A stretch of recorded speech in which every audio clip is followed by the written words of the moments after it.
ঝরে গেল ভারতীয় রাজনীতির এক উজ্জ্বল নক্ষত্র। দীর্ঘদিন অসুস্থ থাকার পর মারা গেছেন সাবেক প্রধানমন্ত্রী মনমোহন সিং। প্রখ্যাত এই অর্থনীতিবিদ ও রাজনৈতিক ব্যক্তিত্বের মৃত্যুতে ভারত জুড়ে নেমে এসেছে শোকের ছায়া। হঠাৎ শারীরিক অবস্থার অবনতি হওয়ায় বৃহস্পতিবার রাতে দিল্লির all India institute of medical sciences হাসপাতালে ভর্তি করা হয় তাকে। এর কয়েক ঘন্টা পরেই শেষ নিঃশ্বাস ত্যাগ করেন মনমোহন সিং।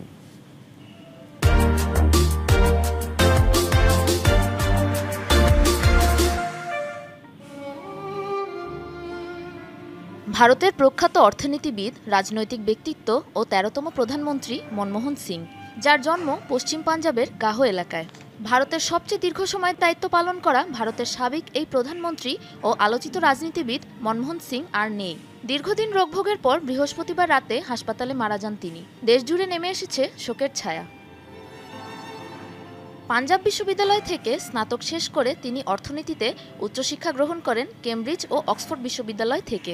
১৯৯১ সালে ভারতের রাজনৈতিক পটভূমিতে অভিষেক ঘটে বিচক্ষণ এ নেতার। সাবেক প্রধানমন্ত্রী পি.ভি. নরসিমহা রাও তাকে নিজের মন্ত্রিসভায় অর্থমন্ত্রী হিসেবে নিয়োগ দেন। এছাড়াও ভারতের অর্থ সচিব, রিজার্ভ ব্যাংকের গভর্নর এবং পরিকল্পনা কমিশনের ডেপুটি চেয়ারম্যান হিসেবেও দায়িত্ব পালন করেছেন তিনি। ভারতের প্রথম শিখ ধর্মের প্রধানমন্ত্রী হিসেবে ২০০৪ সাল থেকে ২০১৪ সাল পর্যন্ত টানা ১০ বছর কংগ্রেস নেতৃত্বাধীন সরকারের প্রধানমন্ত্রী হিসেবে দায়িত্ব পালন করেন তিনি। ব্যক্তিগত জীবনে একজন নিরহংকার ও সহজ সরল মানুষ হিসেবে পরিচিত মনমোহন সিং।